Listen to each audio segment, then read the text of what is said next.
Assalamualaikum warahmatullahi wabarakatuh. Halo kawan-kawan semua, bertemu lagi bersama saya Nara di channel Ewako13.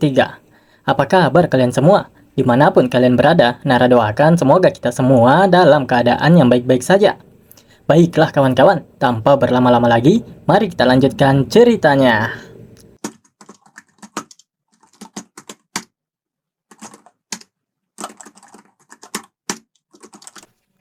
Nam Gongchang memanggil semua petinggi aliansi Murim.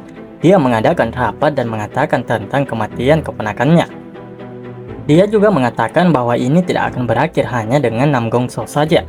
Seorang pria bernama Fisdemon telah menginjak-injak otoritas aliansi Murim. Pada tingkat ini, fondasi aliansi Murim akan terguncang. Aku tidak bisa lagi menonton Fisdemon merajalela. Aku pasti akan menyingkirkannya dan mengembalikan kebanggaan aliansi Murim, ucap Nam Gongchang. Tetua lainnya pun terprovokasi oleh perkataan Nam Gongchang. Mereka juga setuju untuk tidak tinggal diam saja sementara Fisdemon mempertajam taringnya. Ini berkaitan dengan kebanggaan Murim.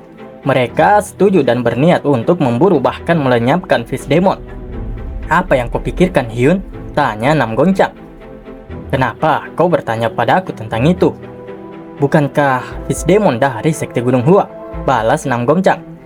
Memang itu masa lalu, ucap Hyun. Apa kau bilang kalau itu tidak lagi? Tanya Nam Gongchang lagi. Dia meninggalkan Sekte Gunung Hua dulu. Apa yang kau maksud adalah murid yang menolak tradisi? Bahkan dari Sekte Gunung Hua yang bergengsi. Apa seorang penatua sepertiku bisa memaafkannya? Ucap Hyun. Mereka lalu menyusun rencana, mengatur tim pemburu untuk menyingkirkan Damho sebelum menjadi ancaman yang lebih besar. Mereka bahkan berniat merekrut warrior terbaik. Master bela diri terhebat di aliansi Murim akhirnya mengambil tindakan. Tidak akan ada tempat di mana Fisdemon bisa bersembunyi. Ini adalah dunia di mana yang kuat adalah aturan. Tapi kecemasan apa ini? Gumam Nam Gongchang. Kita lalu dibawa ke sebuah goa di suatu gunung yang entah di mana. Terlihat ada Mukil Guang yang masih terbaring akibat duka yang dia terima. Dia mengigau dan terus saja memanggil nonanya. Ilguang, apa kau baik-baik saja? Dengan nafasnya yang terengah-engah, dia mengatakan kalau dia baik-baik saja. Haireong menyuruhnya untuk tetap diam dan beristirahat saja. Efek setelah sirkulasi darah balik masih tersisa, jadi tidak perlu untuk banyak bergerak. Aku pasti menderita luka dalam yang cukup parah. Tidak aneh jika aku sudah mati saat ini. Tapi seseorang telah melakukan pertolongan pertama padaku, gumam Ilguang.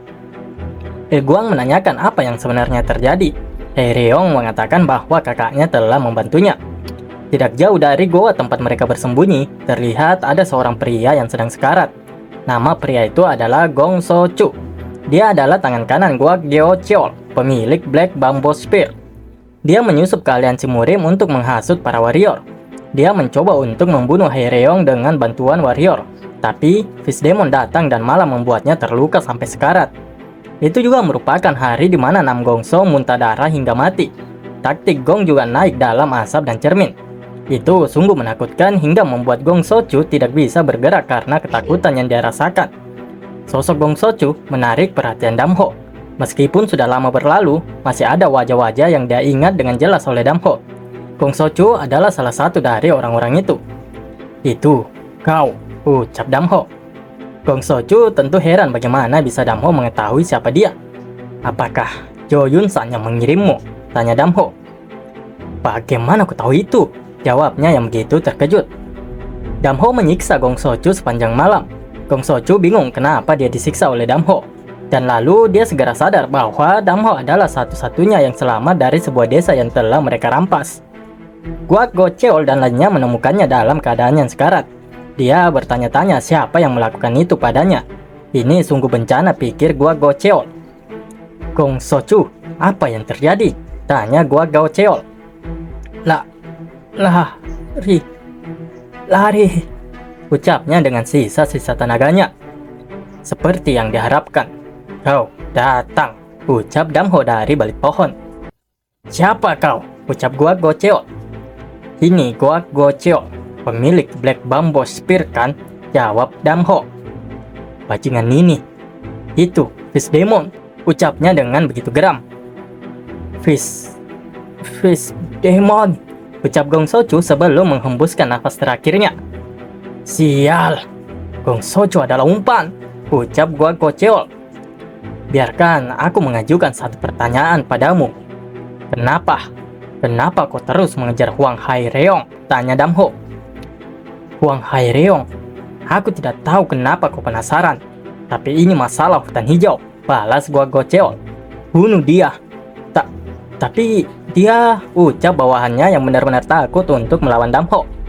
Ayo cepat, jika kita tidak menghentikannya, kita semua akan mati, perintahnya dan berada paling depan maju menyerang Damho. Sang autor tidak memperlihatkan bagaimana orang-orang itu dibunuh oleh Damho. Dan jelas pada hari itu, langit menjadi gelap akan darah mengalir seakan menjadi sebuah sungai kecil di tengah hutan. Selamatkan aku, ucap Guak Gocheol yang ternyata belum dibunuh oleh Damho. Damho sengaja menyisakannya seorang diri, menyiksanya dan menanyakan beberapa pertanyaan padanya. Jadi, anak yang kau culik adalah Huang Haireong? Tanya Damho. Guak Gocheol mengatakan bahwa benar anak itu adalah Huang Haireong.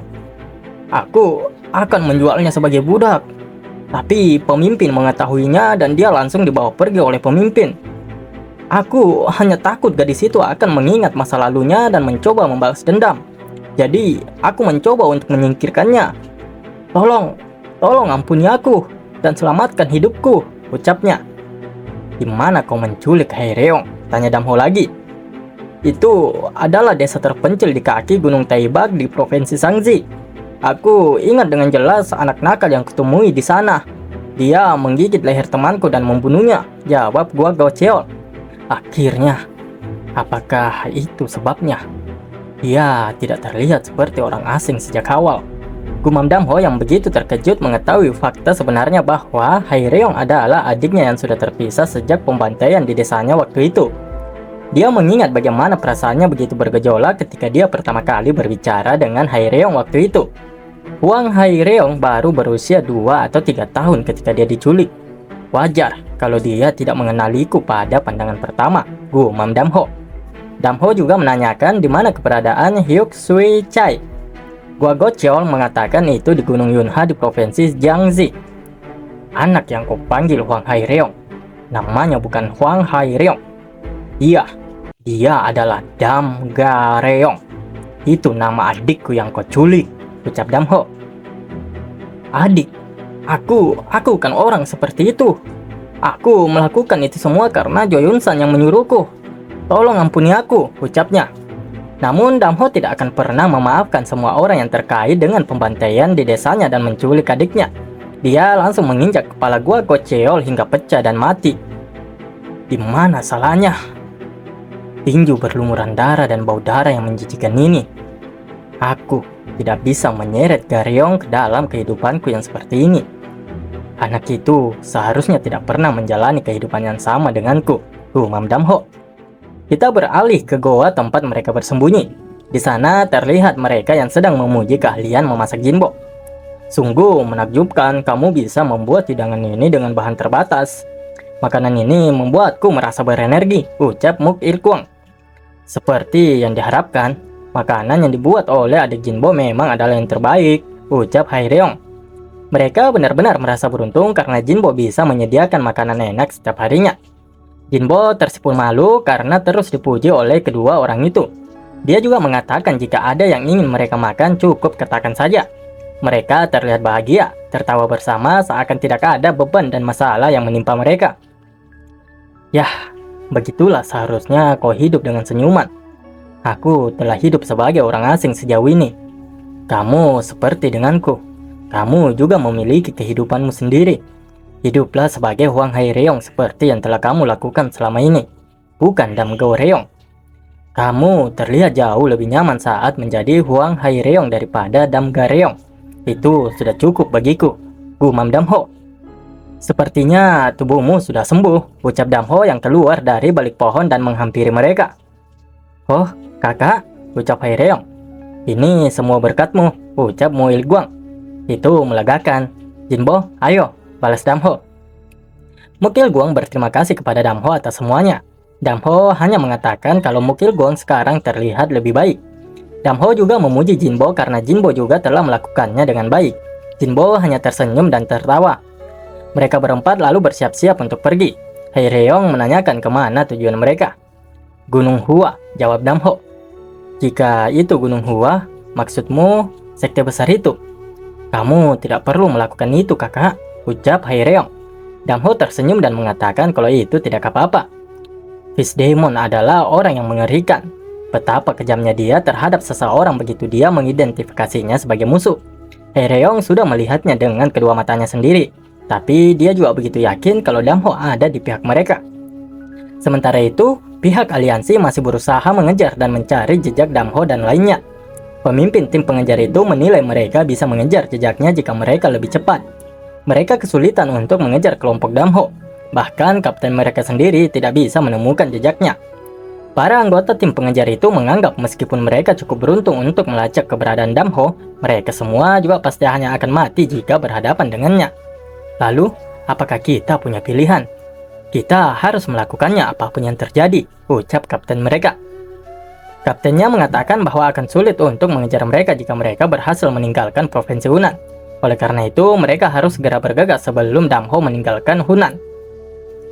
Tim pengejar aliansi Murim tiba di pinggir sungai. Namun yang mereka temukan hanyalah jejak-jejak aneh. Sungai itu mengarah langsung ke sungai Yanzi. Kapten tim juga menanyakan apa yang aneh dengan itu.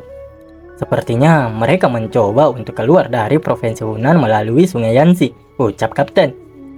Iya, maksudku itu aneh, balas wakilnya. Si kapten mengatakan itu adalah hal yang wajar. Jika mereka naik perahu, mereka bisa keluar dari provinsi Hunan lebih cepat. Si wakil membenarkannya. Tapi jika mereka melakukan kesalahan, mereka bisa terdampar di perahu di tengah-tengah sungai Yangtze. Kalau kau terdampar di tengah sungai Yangtze, tidak akan ada jalan keluar. Jadi kenapa kau naik perahu? Ucap wakil yang membuat si kapten semakin kebingungan. Dia bukan orang bodoh. Dia cukup pintar. Sulit dipercaya jika dia akan mengambil tindakan seperti itu, lanjutnya. Jadi, maksudmu dia sengaja memancing kita? Tanya kapten. Si wakil mengaku kalau itu hanyalah dugaannya saja. Lalu para bawahannya dikagetkan karena ada sosok orang tua yang tiba-tiba muncul di tengah-tengah mereka. Mereka bertanya-tanya sejak kapan orang tua itu duduk di batu itu dan siapa dia sebenarnya. Orang tua itu sangat mencurigakan karena menghalangi mereka, pikirnya. Kami adalah warrior aliansi Murim. Siapa senior yang menghalangi di tengah jalan? Tanya si kapten. Semua orang memanggilku Socheon-san, jawabnya sembari memainkan alat musiknya. Nada yang dihasilkan dari petikan pipa yang dia gunakan mengeluarkan energi yang sangat aneh dan kuat. Itu membuat tubuh mereka mati rasa dan tidak bisa digerakkan. Seni bela diri orang ini tidak normal. Ini adalah energi yang tidak pernah kualami sejak aku mulai belajar seni bela diri. Pipa. Alunan musik yang keluar dari pipa itu membuatmu merasa ngantuk, gumamnya. Wakilnya perlahan-lahan mulai tidak sadarkan diri. Si kapten mencoba untuk membangunkannya namun gagal. Semuanya, bangun! Dia membuat kita tertidur dengan suara aneh itu, teriak si kapten. Akhirnya, teriakannya membuahkan hasil. Semua bawahannya tersadar kembali namun Lin Lung tidak tahu apa yang sedang terjadi. Socheon memujinya karena bisa tetap terjaga bahkan setelah dia mendengarkan lagu yang membangkitkan jiwa dan hati. Kapten bergumam bahwa musik yang dia mainkan sungguh mematikan dan kejam. Dia juga menanyakan siapa sebenarnya orang tua itu. Bukankah aku sudah bilang nama aku Socheon-san? Ucap Socheon. Tim pengejar aliansi Murim menanyakan apa hubungannya dengan Fish Demon. Fish Demon? Tanya Socheon. Anak yang membuat dunia menggeliat akhir-akhir ini kan? Dia adalah junior yang aku minati. Tapi dia tidak berhubungan denganku, ucap Socheon. Lalu, kenapa kau menghalangi kami? Apa kau tidak tahu kalau kami adalah warrior aliansi Murim? Ucap si kapten. Kalian adalah warrior aliansi Murim. Itu sebabnya kalian harus diblokir, balas Socheon. Ucapan Socheon membuat si kapten menjadi panik.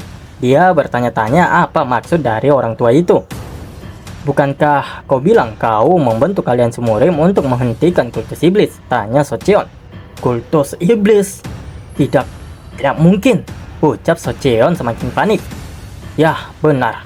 Aku dari Sing Yusu. Sing Yoso merupakan salah satu faksi iblis. Sing Yoso, itu sebutan kultus iblis. Kau adalah warrior iblis, ucap si kapten. Socheon tidak mengelaknya sama sekali. Si kapten juga langsung memerintahkan para anggotanya untuk menyerang Socheon dan menangkapnya untuk dibawa ke aliansi murim. Socheon-san memetik pipanya. Dia menggunakan pipanya dengan sangat baik. Satu gelombang suara langsung menyapu bersih area itu, seperti ombak besar yang menerjang bumi, menghantam batu karang yang sepi. Gelombang suara itu menghantam tim pengejar dari aliansi murim yang membuat mereka berlalu begitu saja. Semua yang terkena gelombang suara itu akan runtuh dan jatuh. Mereka tidak akan bisa menahannya. Satu gelombang suara menghancurkan jantung mereka. Itu adalah gelombang suara yang luar biasa dan kuat. Ini disebut Tenli Annihilation Sound.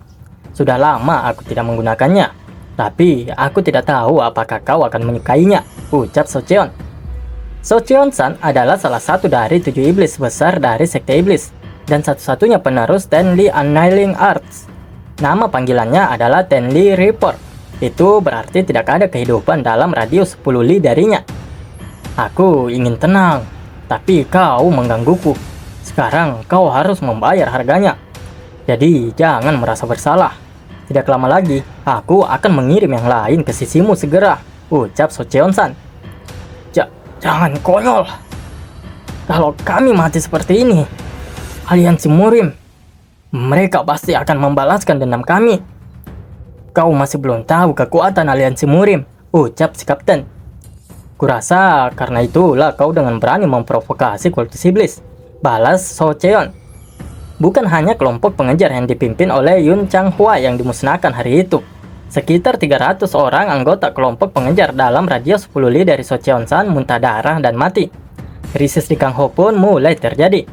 Beast Demon, seorang pria yang menyangkal meskipun berasal dari sekte Gunung Hua. Sepertinya ada orang yang bisa kita manfaatkan dengan baik di Kangho. Kita akan bertemu suatu hari nanti, gumam Socheon. Sang autor lalu membawa kita ke Gunung Huang. Gunung Huang adalah salah satu gunung yang paling terkenal di dataran tengah. Pemandangan Gunung Huang sangat luar biasa, sampai-sampai bahkan jika menggabungkan semua 5 gunung besar, yaitu Gunung Tai, Gunung Hua, Gunung Heng di Shangji, Gunung Heng di Hunan, dan juga Gunung Song, itu masih tidak bisa menandingi keindahan Gunung Huang. Gunung Huang juga dikenal sebagai Unsan atau Gunung Awan. Itu karena gunung tersebut tertutup awan selama setengah tahun, dan membuat puncak gunungnya tampak seperti mengambang di awan. Pai Wangjai, markas dari 18 hutan hijau terletak di sini. Orang terkuat di hutan hijau, penguasa yang berdiri di atas puluhan ribu bandit di hutan hijau, pemilik Pai Wangjai, Hwang Kyung-mun. Aku tidak tahu apakah pengacau itu baik-baik saja. Semoga dia segera kembali setelah berkeliling dunia. Gadis itu tidak takut pada apapun. Bahkan putriku sendiri tidak mendengarkanku. Apa dia bisa dianggap sebagai bagian dari hutan hijau? Ucap si botak yang merupakan Hwang Kyung-mun. Tidak lama kemudian, seseorang datang menemuinya. Yun Cheong, apa yang terjadi? Tanya Hwang Kyung-mun. Kepala dari 5 rumah, termasuk pavilion air hitam telah meminta pertemuan, jawab Yun Cheong. Jika itu pavilion air hitam, apakah itu orang itu lagi? Tanya Hwang Kyung-mun.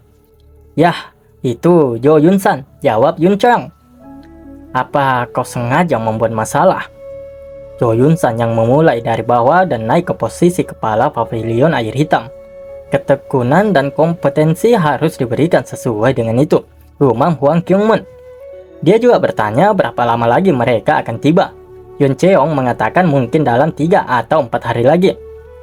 Apa tujuan mereka datang ke sini?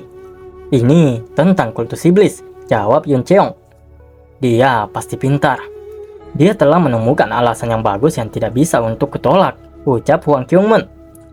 Kita harus menemukan cara untuk melawan kultus iblis. Kita tidak bisa menolaknya, balas Yun Cheong. Jo Yun-san, jika bukan karena pemberontakan, aku akan memilihnya sebagai penggantiku, ucap Hwang Kyung-mun. Yun Cheong menanyakan apa yang harus mereka lakukan saat ini.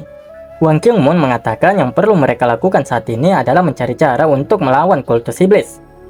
biarkan mereka datang, ucap Huang Qingmen. Sementara itu, di suatu tempat di tengah hutan antah berantah, terlihat Damho, Jinbo, Haireyong, serta Mukil Guang menikmati makan malam yang dihidangkan oleh Jinbo. Jinbo menyajikan ikan mas yang dipanggang untuk Mukil Guang. Menurutnya, itu akan sangat efektif untuk mengembalikan energinya. Mukil Guang juga tidak hentinya memuji masakan Jinbo yang tidak hanya memanjakan mulut, tapi juga mampu membuatnya memulihkan energi jauh lebih cepat. Jinbo hanya tersenyum dan tersipu malu terus-terusan dipuji setinggi itu oleh Mukil Guang dan juga Haireyong. Ini adalah masalah besar, bahwa aku benar-benar ketagihan dengan makanan adik Jinbo. Apa aku harus hidup dengan masalah ini seumur hidup? Ucap Il Guang. Jangan mengatakan hal-hal yang buruk, balas Jinbo. Mereka menghabiskan waktu makan mereka dengan canda tawa dan bahagia. Kakak, bolehkah aku bertanya satu hal padamu? Tanya Haireyong pada Damho. Mereka berdua lalu beranjak dari tempat duduknya dan berbicara sedikit agak jauh dari Jinbo dan Mukil Guang. Bolehkah aku tahu alasan mengapa kamu membantu kami? Tidak peduli seberapa banyak aku memikirkannya. Tidak ada alasan bagi kakak untuk membantu kami. Risikonya sangatlah besar, tanya Haireyong. Damho bukannya menjawab pertanyaan Haireyong, dia malah balik bertanya. Lalu, kenapa kamu memanggilku kakak? Tidak ada alasan, kamu tidak terasa seperti orang asing bagiku, jawab Haireyong. Yah, itu juga sama denganku, balas Damho. Ini sudah larut malam, kamu harus pergi jauh besok, jadi istirahat dan tidurlah, ucap Damho. Haireyong tersenyum dan mengiyakannya. Terlihat dari ekspresinya dia begitu bahagia. Meskipun dirinya belum menyadari bahwa orang yang dia sebut kakak di hadapannya itu adalah kakak kandungnya sendiri. Malam semakin larut, Jinbo dan Haireyong juga telah tertidur pulas. Namun tidak dengan Damho dan Il Guang. Katakan padaku, ucap Damho. Apa maksudmu? Tanya Il Guang. Semuanya, katakan semua yang kamu tahu, ucap Damho. Mukil Guang sejenak terdiam. Dia bingung ingin mengatakan apa dan harus memulainya dari mana. Itu situasi hutan hijau saat ini, ucapnya terbata-bata dan cukup gugup. Mukil Guang mulai mengoceh dan ceritanya pun tidak teratur. Dia bercerita begitu banyak. Mukil Guang bahkan berada di bawah tekanan besar. Itu hanya omong kosong yang keluar dari mulutnya. Namun, Damho tetap mencoba memilah-milah informasi penting yang berguna bagi dirinya. Kau kerja bagus. Istirahatlah, ucap Damho. Baik, terima kasih kakak, balas Mukil Guang. Bolehkah aku memanggilmu kakak? Tanya Mukil Guang. Panggil aku apapun yang kamu mau. Terima kasih kakak, balas Mukil Guang. Mukil Guang kemudian beranjak untuk beristirahat, namun tidak dengan Damho. Dia ke tepi sungai dan membasuh wajahnya. Dia mencoba menyatukan keseluruhan cerita dari Mukil Guang. Jika berdasarkan kisah yang diceritakan oleh Mukil Guang, situasi hutan hijau saat ini sangat rumit. Yo Yun San, dia bukan hanya bandit biasa kan? Tapi, ya itu sudah cukup bagiku, gumam Damho. Malam yang cukup panjang bagi Damho untuk memikirkan semua situasi yang ada, hingga matahari telah muncul di pagi hari. Wahaha, Jinbo, sepertinya berat badanmu bertambah, ucap seseorang yang mengejek Jinbo. Temanku, bagaimana kabarmu? Ternyata dia adalah Cho Yunwon yang berhasil menemukan mereka. Cho Yunwon? Kakak? Ucap Damho dan Jinbo. Kalau itu Cho Yunwon, maka kau berasal dari sekte 100 pertempuran kan? Apa kau berteman dengan kakak? Tanya Haireyong. Sungguh setelah sekian lama tidak bertemu, kau masih saja bersikap jahat padaku, ucap Jinbo membalas ejekan Yunwon sebelumnya. Itu karena aku senang bertemu denganmu, balas Yunwon. Bagaimana kau menemukan kami? Tanya Damho. Sudah jelas ke arah mana temanku akan pergi. Tentu saja dengan sedikit otak, aku bisa menemukannya dalam waktu singkat, jawab Yunwon. Cho Yunwon lalu mulai berbicara serius kepada mereka. Dia menyampaikan kepada Damho bahwa sudah tidak akan ada lagi pengejar, jadi mereka tidak perlu khawatir. Damho menanyakan alasan kenapa tidak ada lagi yang mengejar mereka. Ini kacau. Itu tidak ada apa-apanya dibandingkan dengan apa yang kau lakukan. Kultus iblis. Mereka akhirnya muncul dengan kekuatan penuh. 300 prajurit yang berangkat untuk mengejarmu, semuanya dimusnahkan oleh satu orang, jawab Yunwon. 300 orang dibunuh oleh satu orang, ucap Damho yang juga sedikit terkejut. Sepertinya musuh-musuh kuat akan mulai bermunculan. Kira-kira bagaimana Damho akan menghadapi mereka? Apakah dia akan bergabung dengan aliansi Murim atau kembali ke Sekte Gunung Hua? Ya, kalau itu ditanyakan pada Nara, tentu saja Nara harap Damho tetap berjalan sendirian dan tidak terikat oleh siapapun. Tapi kita lihat saja ya kawan-kawan, nanti kedepannya bagaimana sang autor akan membawa manhwa ini. Dan ternyata plot twist dari sang adik Damho, Damgareong, adalah Hwang Haereong kawan-kawan. Nah, pantas saja nih, ketika mereka bertemu pertama kalinya dan saling mengobrol, keduanya merasakan sesuatu yang aneh. Sesuatu yang tidak begitu asing. Sebenarnya Nara sudah koneksi pas Damho dan juga Haereong berpapasan di pasar pertama kalinya. Sempat juga tuh sebenarnya Nara ngasih spoiler, ngasih kode ya. Dan untuk sekarang kita akan tetap memanggilnya Hwang Haereong sampai nanti dia sendiri juga akhirnya tahu kalau ternyata Damho adalah kakak kandungnya. Terima kasih dan maaf untuk kawan-kawan semua. Terima kasih dan maaf untuk kawan-kawan semua. Saya Nara, Ewa 13. Wassalamualaikum warahmatullahi wabarakatuh.